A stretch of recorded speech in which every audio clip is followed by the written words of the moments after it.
And Stephen, leaving the political drama aside, of course, the most important thing here is that people get vaccines as quickly as possible. And I'm sure the wheels are turning very quickly now that the crisis has escalated. Do you think the European Union is showing some signs of getting back on top of this? Oh, well, I think they will. I mean, the problem is the lack of vaccines. The problem isn't really the procedure of actually giving them. And I think, by the end of the spring, probably early summer, Europe will be drowning in vaccines of all kinds. So this will, in the end, go away. But there is this feeling that the EU should have paid more attention. They should have paid more for these vaccines to give incentives to companies to actually deliver early. And the cost of that compared to the cost of shutting down again is minuscule. And I think there really are questions that the European Parliament will ask about the kinds of decisions that were made and why. And just finally, Stephen, in the last minute or so of the programme, some people are saying perhaps this was the EU's mask slipping, that we saw what it's really like behind the very smooth exterior. Do you think that's fair?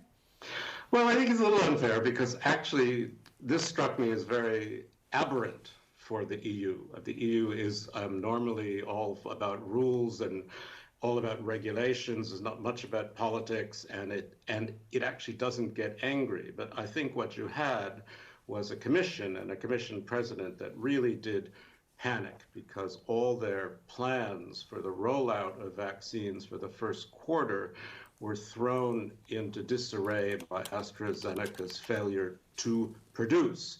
And that caused real panic. So I think it actually is an unusual moment rather than the hidden devil underneath the pleasant smile.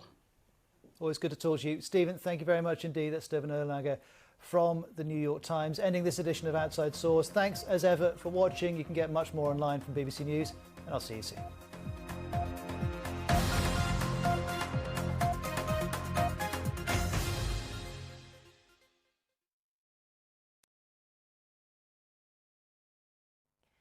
Good evening. We've just had our coldest January for about a decade, and February starting on a cold note as well.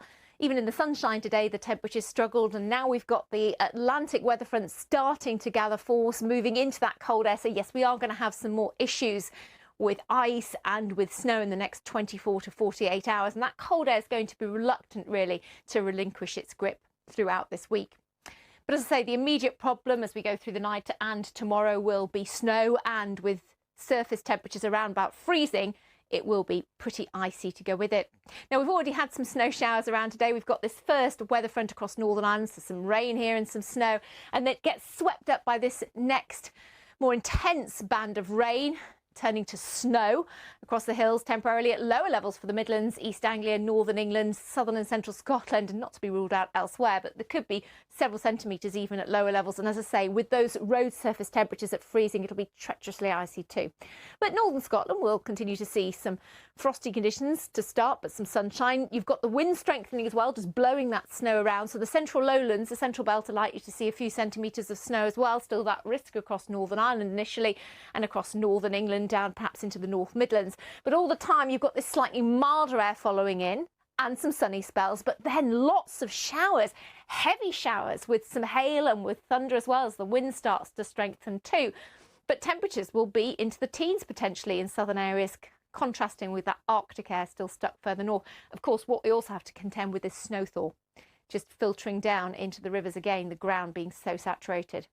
Tuesday night, Wednesday, little change with that weather front stuck in the north, just the wind strengthening further. But we could also have a spell of more significant rain across southern counties of England, possibly Wales as well. So the devil's in the detail for this week. Please do stay tuned to the forecast.